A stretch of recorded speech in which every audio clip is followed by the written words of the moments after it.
Hola, soy Carlos España, bienvenidos nuevamente a nuestro programa de liderazgo Liderarte, porque liderar es un arte. Espero que estén teniendo una excelente semana. Les agradezco mucho a todos los que nos han escrito y nos han dejado sus comentarios. Pues esta semana continuamos con la gestión conversacional, que es uno de los temas más apasionantes, pienso yo, del liderazgo, porque es de la manera como nos conectamos con el otro.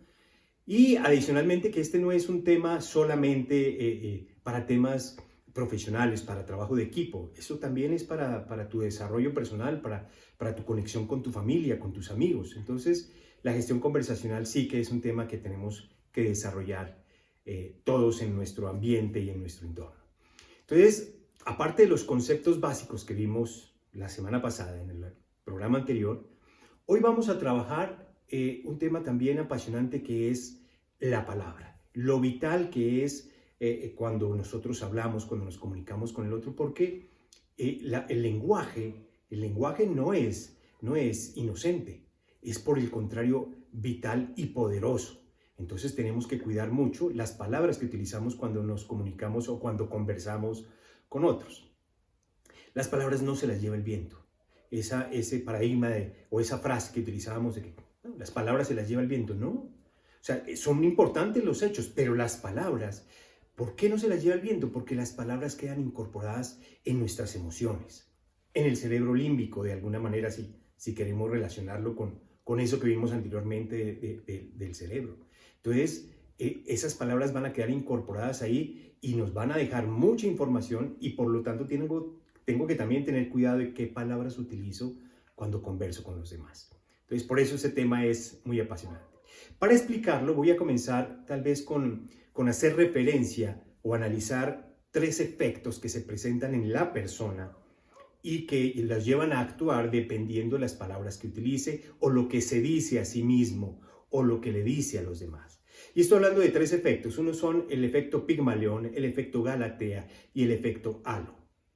Entonces, vamos a comenzar con el efecto Pigmalión. Y algunos de ustedes seguramente recordarán el rey de Creta, que era Pigmalión. Él estaba buscando la mujer perfecta y no la pudo encontrar. Entonces decidió crearla. E esculpió una imagen de una mujer perfecta. Para él fue tan perfecta y tan hermosa, fue lo mejor que él pudo crear en su cabeza, que se enamoró de ella. Pero entonces, Afrodita, que era la diosa del amor, al ver esta actitud de Pigmalión, decidió darle el deseo, concederle el deseo de crearla como una mujer de verdad. Entonces, al final, pues, Pigmalión y Galatea vivieron felices para siempre. Pero ¿de qué se trata este efecto Pigmalión? Es el potencial, la influencia tan importante que ejerce la creencia de una persona sobre el rendimiento de esta misma. O sea, yo creo tanto en el rendimiento de una persona que ella lo logra. O sea, es un poco las expectativas que yo puedo tener de una persona. Entonces, dependiendo de las expectativas que yo tenga sobre la persona, de esa misma manera le hablo, de esa misma manera converso con ella, utilizo ciertas palabras o no. Les voy a poner un ejemplo que seguramente lo pudieron haber escuchado antes, y es que a un profesor de una clase al comienzo de la jornada escolar le dijeron que habían de los alumnos que él iba a tener, la mitad se les había aplicado un test de inteligencia y la mitad, y le señalaron cuál era esa mitad, habían sacado un índice superior. Y los demás estaban en lo normal, en el común, en la media de los demás. Pues al final de la jornada escolar, después del año, del curso que llevaron, se acercaron nuevamente al profesor y le preguntaron qué tal le había ido con sus estudiantes. Y el profesor respondió que le parecía que la prueba, el test que habían aplicado era muy certero, porque definitivamente esos estudiantes que le señalaron a él que eran estudiantes que tenían un IQ más elevado de lo normal, precisamente se habían comportado y habían generado mayor rendimiento en las clases. Y que por el contrario los demás alumnos, la otra mitad de la clase, había rendido lo normal. Al final le dicen al profesor, no aplicamos ningún test. Pero sí dejamos grabado, fíjense, en la cabeza de ese profesor, que ciertos alumnos tenían una condición especial. Entonces eso hizo que él se comportara con ellos de una manera diferente, aunque no lo quisiera, porque esto es tal vez un poco imperceptible. está en nuestro cerebro y está en nuestra mente, a veces no lo entendemos, pero eso sí quedó incorporado. O sea, esas palabras no se las llevó el viento, quedaron incorporadas en la persona, tanto así que empezó a comportarse y a conversar con ese grupo diferente a como lo hacía con el otro sin darse cuenta. Eso es un poco el efecto Pigmalión. Entonces, las expectativas que tenemos de alguien por lo que nos dijeron o por lo que pensamos. Ahora bien, el efecto halo es contrario en la medida en que son esas expectativas que yo tengo sobre mí mismo. Es eso que yo puedo creer, esas capacidades que yo puedo resaltar sobre mí y entonces puedo conseguir las metas en tanto yo crea que pueda conseguirlas. Entonces va a ser mucho más probable que logre mis objetivos si yo estoy convencido de las capacidades que yo tengo para lograrlo. Esas expectativas que son tan fuertes, hay una frase que lo define muy bien y es que creas o pienses que puedes lograrlo o no, estás en lo cierto. O sea, si tú crees que puedes lograrlo, lo vas a lograr.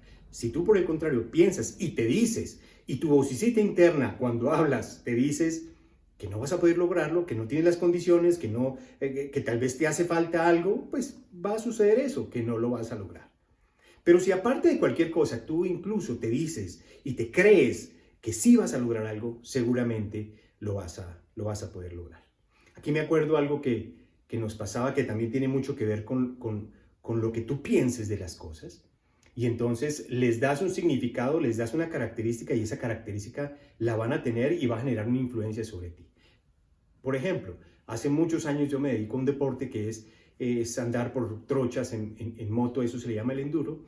Y entonces sucedía cosas como que cuando te encontrabas con una trocha un poco fuerte donde habían muchas piedras, tú mirabas la piedra y de efecto decías, uy, en esa piedra me voy a caer. Y claro, en esa piedra te caías, siempre sucedía lo mismo. Entonces, una manera de contrarrestar esto es no pensar en ningún objeto que se vuelva un obstáculo, sino por el contrario, piensa siempre en la meta. Entonces, la piedra va a ser simplemente un efecto dentro de tu camino, pero siempre estás orientado hacia la meta. Entonces, vas a saltar la piedra y casi que ni te vas a dar cuenta. Y eso no sucedía. Entonces, nos concentrábamos en el final de la trocha y cuando llegábamos volteábamos a ver atrás y veíamos un sinnúmero de piedras que habíamos saltado y que seguramente ni nos dimos cuenta cuando lo hicimos. Pero si te enfocas en la piedra y dices, en esa piedra me voy a caer, ten la seguridad que en esa piedra te vas a caer. Entonces, adicionalmente, lo que proyectas de ti, otros también lo recibirán. Entonces, si tú proyectas en ti algo que no puedes hacer y tu compostura, tus expresiones corporales incluso van a acompañar esa decisión y esas palabras que tú internamente estás expresando o que simplemente estás pensando, las demás personas también lo van a notar y entonces así te van a tratar. Entonces, el efecto Galatea, nos dice eso. Proyecta en ti lo que tú quieres conseguir y lo vas a lograr. Y por último, el efecto halo. El efecto halo es una condición que tiene que ver con el estereotipo, que tiene que ver con un conjunto de imágenes que yo veo en una persona y entonces basándome en esas imágenes que tengo de la persona, le endilgo unos rasgos. O sea, por poner un ejemplo, cuando nosotros vemos un militar, el hecho de verlo en el uniforme ya le endilgamos a esa persona unas condiciones, unas características. Por ejemplo, le endilgamos la característica de ser una persona muy disciplinada o de tal vez ser muy brusco o tal vez ser muy mal geniado, no lo sé. Otro ejemplo que tal vez ponemos así, y además porque las redes y los medios de comunicación nos lo han mostrado, es las reinas de belleza. Por lo que nos han mostrado, entonces, una reina de belleza, ya de hecho le endilgamos ciertas características, digamos que no muy buenas todas, pero ya lo decimos, y además que hay frases alusivas a eso. Entonces, el estereotipo de una persona es el que nos hace endilgarle a esa persona unas cualidades o características que pueden ser positivas o incluso pueden ser también negativas. Ya eso lo llamamos el efecto halo. Hablando ahora de otro tema que también es interesante, es las palabras, la funcionalidad de las palabras. Y eso sí que es muy importante porque a veces tal vez no utilizamos la palabra adecuada y hay que entender también, así como tenemos conceptos básicos de la comunicación, también tenemos una definición clara de lo que son las palabras. Y entre esas palabras encontramos las palabras cóncavas, las palabras ambiguas, las palabras vacías y las palabras llenas. Entonces, ¿qué son las palabras cóncavas? Las palabras cóncavas son aquellas que tienen significado dependiendo del receptor y el emisor, o sea, de quién habla y quién recibe. por su contexto en el que cada uno entendió esa palabra. Dar un ejemplo muy claro, a mí me sucedió, y creo que lo había comentado antes, que tuvimos la experiencia de hacer este programa de liderazgo en una aerolínea y estuvimos viajando por varias regiones y mucho de esto se hizo en Centroamérica. Y entonces allá utilizábamos nosotros como buenos colombianos, cuando estábamos hablando de una noción de tiempo, el ahorita. Entonces, ¿cuándo vamos a hacer esto? No, ahorita.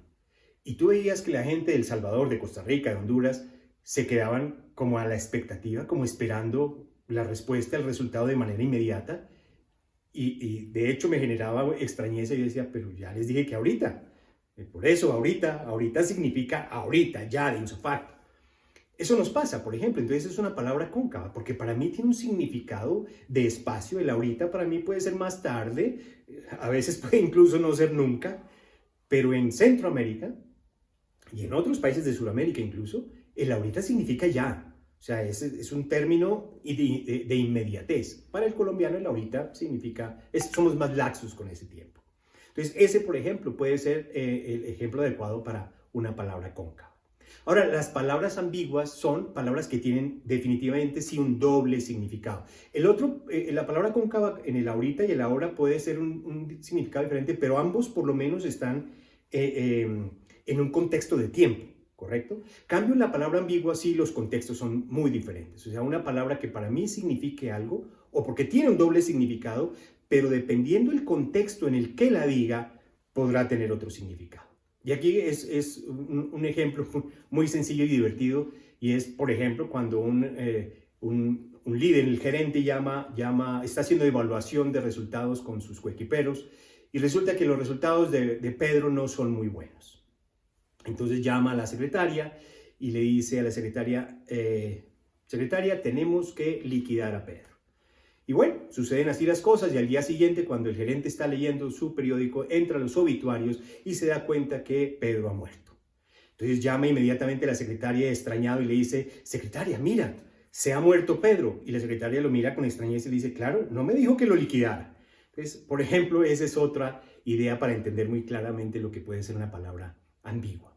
Ahora pasamos a las vacías. Las vacías sí que definitivamente son esas palabras que no se entienden, porque se dicen de una manera, o lo dice un grupo étnico, o lo dice un grupo de gente por las edades o por el contexto socioeconómico o regional, que no se entienden. Entonces son palabras vacías, porque me están hablando de algo donde la persona cree que le estoy entendiendo, pero definitivamente no estoy entendiendo absolutamente nada. Hoy en día con las generaciones, los hijos menores de 20 años nos hablan de palabras o utilizan palabras que para ellos tienen un significado clarísimo, pero para los de nuestra generación no. Entonces que responden como chill, ¿qué será? O chill out. Bueno, casi que ni entiendo esas palabras son. Pero se trata de eso, son palabras vacías, que en los equipos de conversación, en el liderazgo, no puedes utilizar una palabra vacía nunca, porque tú tienes que garantizar como líder que te estén escuchando perfectamente, que te estén entendiendo perfectamente. Eso es parte de la conversación, acuérdate. Tú vas y vienes hasta garantizar que el otro entienda lo que tú estás queriendo transmitirle y que tú también entiendas lo que te quieren transmitir. Por eso indagas, que es otro tema que vamos a hablar más adelante, la indagación. Entonces, de eso se tratan las palabras vacías. Y si utilizas palabras cóncavas, también mira el contexto, o si utilizas palabras ambiguas, asegúrate de que lo que quieras, el mensaje que quieras dar sea el correcto. Y por último, están las palabras llenas, que son aquellas palabras que tienen un único significado tanto para el emisor como para el receptor. O sea, no hay lugar a dudas. Y en el liderazgo, en la conversación, tiene que estar armada totalmente de palabras y conceptos llenos. Nunca vacíos, nunca ambiguos, nunca cóncavos. Entonces, esto es parte del significado de la palabra, y por eso es que la palabra es tan importante en el liderazgo. Y por eso tiene tanta fuerza. El lenguaje es algo enorme, y es algo que, pues lo decía Rafael Echeverría, que es el padre del coaching ontológico de alguna manera, él de la escuela de Newfield, con otros dos como Julio Olaya y Fernando Flores. Y ahí hay un libro que te recomiendo que se llama precisamente La ontología del lenguaje, que desafortunadamente está muy agotado porque incluso creo que hubo un problema en el tema de la edición por derechos de autor entre los miembros de Newfield, pero búscalo en internet. la ontología del lenguaje, y eso te va a ayudar a conocer y a identificar muchos de estos conceptos de las conversaciones y del lenguaje mismo. Ok, eso es lo que teníamos programado para el programa de hoy. Te invito a que nos dejes todos tus comentarios, lo que te está pareciendo y algunos conceptos que igual nos quieras compartir. Todos van a ser bienvenidos, por supuesto. La próxima semana vamos a continuar con estos temas de conversación y sí que tenemos una invitada también muy especial que nos va a acompañar al desarrollo del próximo programa donde vamos a hablar este concepto de columna de la izquierda y la derecha, ¿no? Que son cosas que ya vamos a ver y vamos a entender en las conversaciones. Entonces no te olvides darle like, activar la campanita para estar pendiente de nuevos videos, que sigas conectado con nosotros y te espero la próxima semana. Muchas gracias.